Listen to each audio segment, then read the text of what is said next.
ভাৰতীয় জনতা পাৰ্টি উত্তৰ কামৰূপ জিলা সংখ্যালঘু মৰ্চাৰ উদ্যোগত আৰু মৌলুখাত যুৱক সংঘৰ সহযোগত সদৌ অসম ভিত্তিত দিবা নৈশ ক্ৰিকেট প্ৰতিযোগিতাৰ আয়োজন অইন বেলিৰ দৰে এইবেলিও 13 ডিচেম্বৰৰ পৰা 15 ডিচেম্বৰলৈ তিনিদিনীয়াকৈ আয়োজন কৰিছে দিবা নৈশ ক্ৰিকেট প্ৰতিযোগিতা এই প্ৰতিযোগিতাত প্ৰথম পুৰস্কাৰ হিচাপে থাকিব ৩১,০০০ টকাৰ লগতে ট্ৰফি আৰু দ্বিতীয় পুৰস্কাৰ হিচাপে থাকিব ১০,০০০ টকাৰ লগতে ট্ৰফি ইতিমধ্যে ভৰ্তি মাসুল ১৫০০ টকাৰে অসমৰ বিভিন্ন প্ৰান্তৰ পৰাই দলসমূহে ভৰ্তি কৰিছে সমূহ ৰাইজৰ সহায় সহযোগিতা কামনা কৰিছে আয়োজক সমিতিয়ে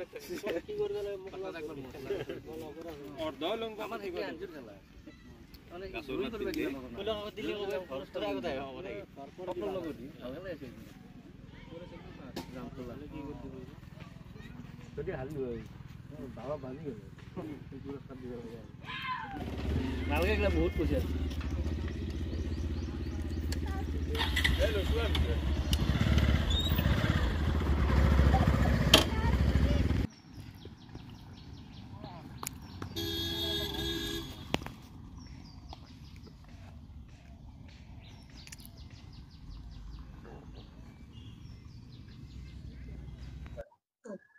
পোনপ্ৰথমে সকলোকে নমস্কাৰ জনাইছো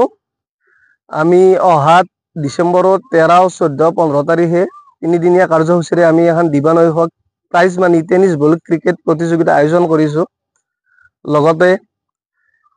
আমাৰ ইয়াত সহযোগ কৰিছে ভাৰতীয় জনতা পাৰ্টি দলৰ সংখ্যালঘু মৰ্চাই তাৰ উদ্যোগত আমি খেলখন আয়োজন কৰিম আৰু আমাক যিসকল মানে ইচ্ছুক প্ৰাৰ্থীয়ে আমাক যোগাযোগ কৰিব বিচাৰে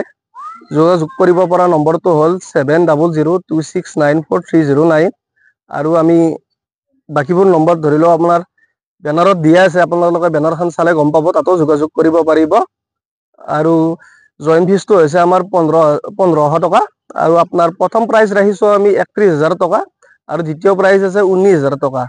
লগতে আমি খেলুৱৈসকলৰ লগতে সকলো দৰ্শকৰে সহায় সহযোগিতা কামনা কৰিছো যাতে আগন্তুক দিনত আমি আৰু এনেকুৱা খেল অনুষ্ঠিত কৰিব পাৰো সেয়েহে সকলোৰে পৰা আমি সহায় সহযোগিতা বিচাৰিছো এইখিনি আমাৰ ক'বলগীয়া লগতে প্ৰচাৰ মাধ্যমৰ জৰিয়তে আমি এইটো কথা ক'ব বিচাৰিছো যে আমাৰ খেলখন ICCৰ নিয়ম অনুসৰি খেলখন অনুষ্ঠিত হ'ব প্ৰতিখন খেলুতে 9জনকৈ খেলুৱৈ থাকিব আৰু নকআউটৰ পৰা আমাৰ তাৰ মানে লটাৰী যোগে খেল অনুষ্ঠিত হ'ব আৰু প্ৰত্যেকখন খেলত মেন অফ দ্য মেচ থাকিব আৰু কমিটিৰ সিদ্ধান্তটো চূড়ান্ত সিদ্ধান্ত হ'ব এইখিনি আৰু ক'বলগীয়া